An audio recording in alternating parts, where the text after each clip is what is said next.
Hey there, viewers, and welcome back to the Self-Made Auto Channel. So I got this old Chevy Tahoe, and it seems to be possessed, as you can see, with the flickering lights. So the headlights are on and flickering. The four-ways, turn you so you can see, are flickering along with the underhood light. It's like a little bit of a disco.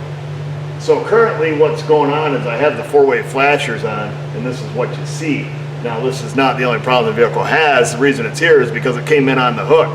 The guy started it, made it about 2 miles from his house, and the car quit. But he did notice when he turned the four-ways on, the dash lights were flickering, things were buzzing, sounded like the radio was on.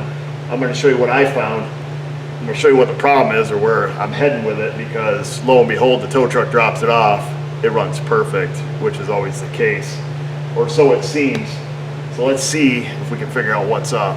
So unfortunately, when you get cars like this that are seemingly possessed, they tend to fix themselves sometimes, and you gotta act quick when they're acting up. But this is what it does with the four-ways on. Now I'm gonna turn the headlights on. That's what you get in here. And out there you get nothing, you get no headlights. Just get some buzzing going on. And then you've got this. Now I'll take and turn the key on, where I did with the keys. Let me find them. I'm always losing keys. Oh, you know where they are? Right here in my pocket. So let's see. Stupid Chevy keys. So that's with the key on. Turn on the blower motor. That's what you get. I also noticed you have no window operate. Oop, no, there goes the window. Lots of buzzing going on here. So we have lots of functions that don't work, including the car won't start. It'll crank, but it will not start.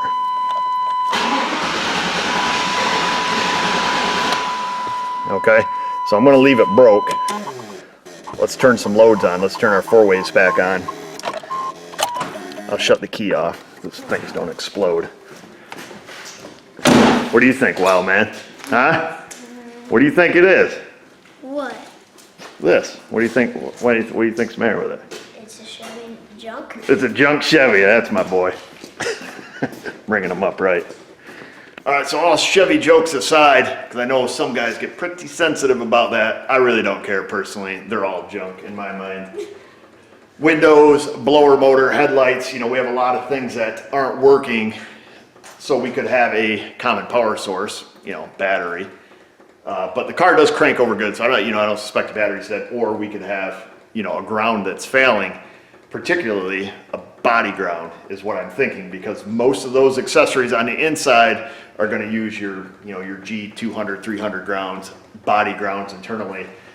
So with a load on it, we can check for voltage drop. We can actually grab a meter, or if you're me, you're going to grab the handy scope on a rope. I have it hooked to battery positive. Now we come over here to the engine, and I'm not seeing the flickering that we're seeing on the other light. It may look like in the camera that we are. Let me try to isolate this. So this is only 780 milliamps, but that is nice and bright. Now we'll go to the body, which the core support here should be connected to it, and we can see the light intensity, the flickering, the frequency of the flickering change. I'm just going to add this light here. Hopefully we can get it on the body ground. And we see we have the same problem. We remove it, and the light quits flickering. So what we can do, I've been waiting for this car to act up, so I'm kind of happy that it is. Let's I'm going to get a ground wire here. I'm going to go right off the battery post. So now we have, a ground hooked to our test light. I'm going to take and stuff that in the core support. And now everybody's happy. So the four-ways are flashing normal. We remove the ground, and now we start getting our feedback. So we could prove this with a meter, which I can show you just for the sake of showing the way to do a proper voltage drop test. You want one of what things? Those lights. A test light? That's my boy. I'll buy you a test light. What are you going to do with it? I don't know. I like it. You just like it? You're just going to go around probing stuff, stick it in the wall outlet at home. That'll light you up. It'll educate you. When I was a kid, I did just that. My dad had, Grandpa Sonny? Of course you do. So he would tow in junk cars. Well, this one car he towed in, it had a strobe light on it, so one of the yellow flashy lights. And I wasn't really aware of the difference between DC and AC voltage at the time. So I went down to the junkyard and I took that light off the truck and I was gonna hook it up in my room. So I could party, you know? And I plugged it in, I took and stripped the wires back, stuck it in the wall outlet. It didn't work, needless to say, and I probably could have been electrocuted. But it was one of the stupid things I did as a child. Unlike you, who never does anything wrong, right? Right? Yeah. That's the way it's gonna stay, right? I doubt it. Especially when you grow up and start driving. What kind of car are you gonna get? Not a Chevy? Ford? You gonna be a Ford guy? Ford tough? No? You like what? You like Toyotas? That's probably because that's what your dad drives. We always like what our dad drives, except in my case, because my dad drives a Dodge. I don't like those. Yeah, me neither. So we're gonna fire up the meter. We're gonna put it on voltage. I'm gonna use a plain old meter here. Hopefully you guys can see it. Usually I use the snap-on because it's easier to see for you guys. So this thing's auto-ranging. I don't know how to work it. It's been years since I've used it. All right, so we'll stick it on a voltage scale. And what we're gonna do is measure the difference between the battery negative and the body ground, which is obviously our problem. And we should have little or no voltage drop if the system is good and functioning. So the best place to do this is right off the negative battery cable. Now I know for a fact on this vehicle, because this is a dual terminal battery, that the side post bolt to cable, there is no voltage drop. I know that, but that is a potential for voltage drop. So if you're testing this, you know, let's say it was a top post, you're gonna have to go from the post to the terminal first before you can assume you can hook to the terminal. So assume I've already done that, or know that I've already done that, which I haven't, but I just know it's good. All right, we'll prove it. So hook to the battery negative, just because this dual post is easy to get to. And then we're gonna go right to the terminal, the bolt that sticks out there, and then we're gonna go to the cable itself, just to be 100% certain. Well, the cable actually hooks to the truck, so we can go, you know, from the upper post to the lower post, make sure that's good, and then from the upper post to the engine block, and I'll show you our readings. All right, so right now we're on the upper post on a dual post battery. Technically, we should make sure that this cable's good, so we can just skip everything and go voltage drop right to the engine, I guess is what I should have said. Sometimes when I think I get confused, and you can see we have 0 volts voltage drop, which is good, that's perfect. So now, being that we know that our connection here at the battery is good, and the, you know, the stud's good, and the cable to the engine block is good. Of course, there's no load on it. I would actually have to have Gavin get in there and crank it to be 100% certain, but we do have the load of having the 4-ways on right now. So I'm gonna take and go right to the core support here. I'm gonna scrape off a spot, see if we can get right on there. Oh, let me clean off a spot here where we can get good. All right, so I've got a clean spot now so we can see the voltmeter. It is on the voltage scale. Let me just see. So we can see that we have about, well, of course it's going to try to range on us here, but we got about 4 or 5 volts of voltage drop. Let me flick on the headlights to add more of a load, a steady load instead of this flasher. Okay, so the headlights are on, 4-ways are on. Headlights are dim, one's bright, one's almost out. We should have a pretty substantial amount of voltage drop, and we do. 6.3 volts is the difference between the negative battery terminal and the core support, which is hooked to the entire body. So long story short, we just have a bad main battery body ground. So there's a lot of videos out there on YouTube on voltage drop. I'll see if I can find some, post them in the link. I think Pete over at Motor Age has actually done some. And some of the other ones that I've seen, it seems to be a kind of a topic that's always beat to death, but very rarely do they show application. You know, the car comes in, you know, now you've got to do a voltage drop test. There's actually a problem, you know. So, you know, granted it's something that's always preached. It's one thing, I think we've done some videos on it ourselves. I think we did one where we had some voltage drop on the positive side of the charging system on an alternator. So main things to know when you're doing voltage drop is you have to have current flow. For example, like when I was going from the negative battery to the engine block, you know, really we should be cranking on it at that point. But in this case, we're having problems with body accessories. I did a voltage drop, you know, to the body. We obviously have a main ground that's gone fluey on us. What I'm gonna do, I have some heavier gauge jumper wires. This is probably not a good idea because I don't know how much current we're gonna flow through this, but we're gonna do it anyways because this is SMA, and this is what we do. We'll find something shiny on the body to hook it to if we can. See if we can make that underhood light bright. Yeah, we gotta find the right thing shiny. Not much is shiny on the 99. I suppose we could go right from the engine block, because I'm sure the ground goes to the block and then from the block to the body. There we go. We got it. We're good now? You can just leave that there. Yeah, just leave it there, call it fixed, ship it. All right, so theoretically this truck should start. What do you think, you want to start it? Ah, no, you can't, you hate Chevy, man, you can't even get in this thing.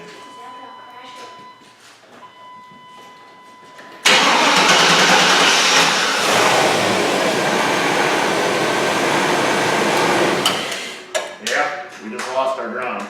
Either that or I got twisted up in the fan. Hopefully it's not the case, but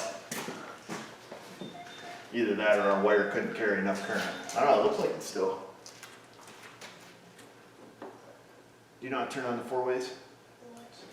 You don't know. That's okay. That's okay, bro, Gavin. Oh, it doesn't matter what brand it is.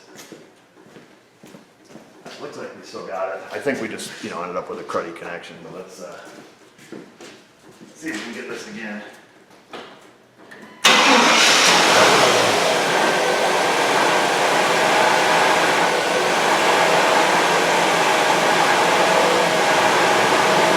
Now that we have some load on it, we can redo our voltage drop, and I can show you what somewhat good's gonna look like. All right, so here we are with the engine running, our ground installed. We can see we've got about 700 millivolts of voltage drop, or 0.75 volts, thereabouts. That's with the headlights and everything on, heaters on. I'd like to see that a little bit better. End of the road, baby. So we'll grab our wire back. That's my extra long jumper wire. Get that out of the way. Oh, let's see. Let me find a light. Where's my flashlight? You see my flashlight, Gavin? Huh? Oh, it's in the truck? You saw it?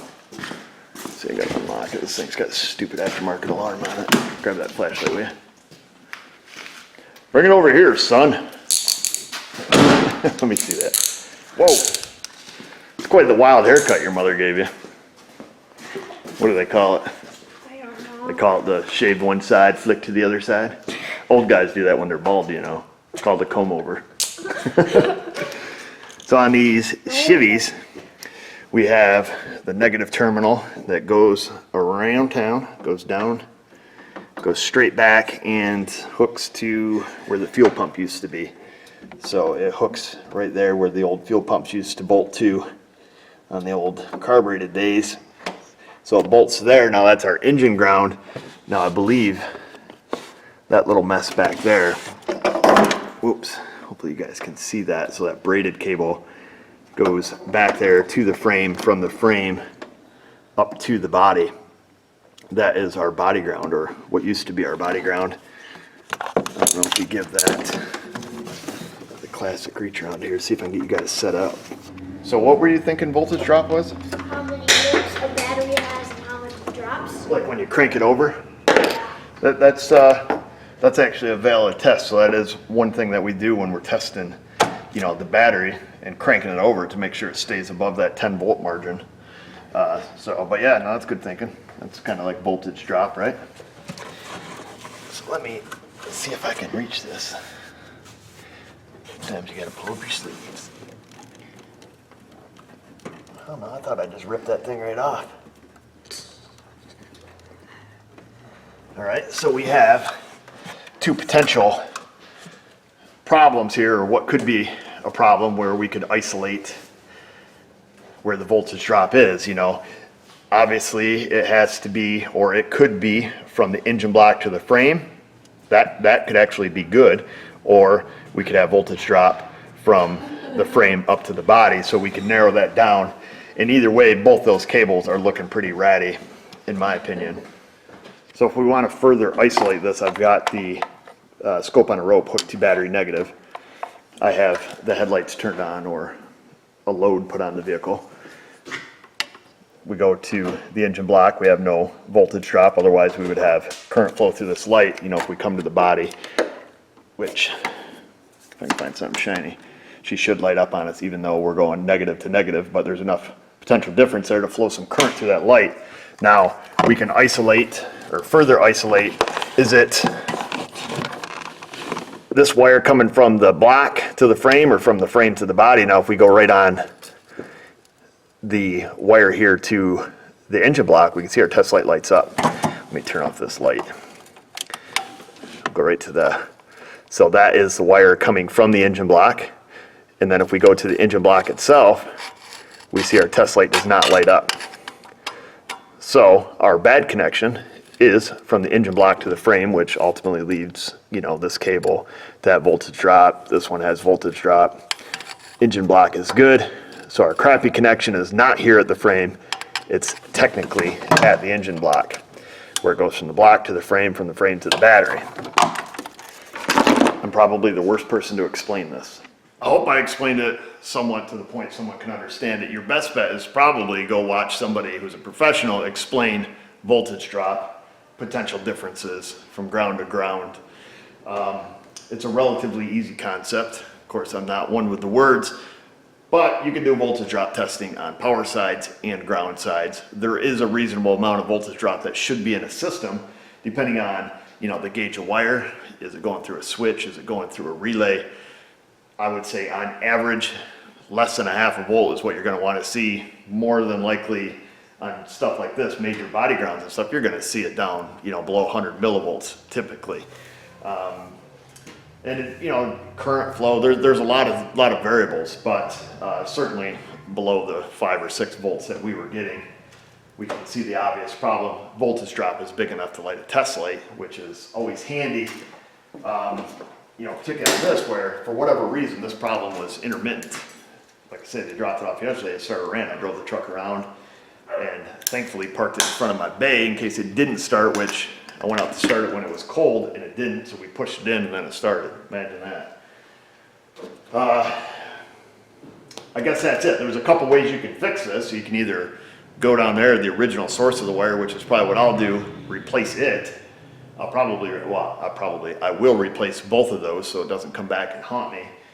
If you're, you know, working at home and you didn't want to crawl under there, just run a new wire from the, I mean, you can go anywhere off the engine block over to the body. Technically it should go to the frame. I should restate that, from the engine block to the frame, because there's other grounds that actually bolt to the frame. So it could affect that. So you should go from the block to the frame and then from the frame to the body. You can do that wherever you choose to do so. Having a lift available, I'm going to elect to replace it where it's at. I'm going to get a new cable and or make one, but likely because, well, it's 5:30. I'm not going to order one today, but I'll get one tomorrow and get this thing fixed up and get it back on the road. I'm just happy that it quit. Nothing like, you know, a work order with no problems found. You don't want to be that guy, because you know darn well if it got towed in, it's going to get towed back. So you try to recreate the problem best you can. My attempt at that was to leave it sit out and get cold, which seemed to help. So that's it. Hope it helped. If it didn't, be sure to thumbs down this video. If not, give us a thumbs up. Find us on our socials, Google Plus and Facebook, Patreon also. Subscribe, click the bell, you know the routine. And just remember, viewers, if I can do it, you can do it. Thanks for watching.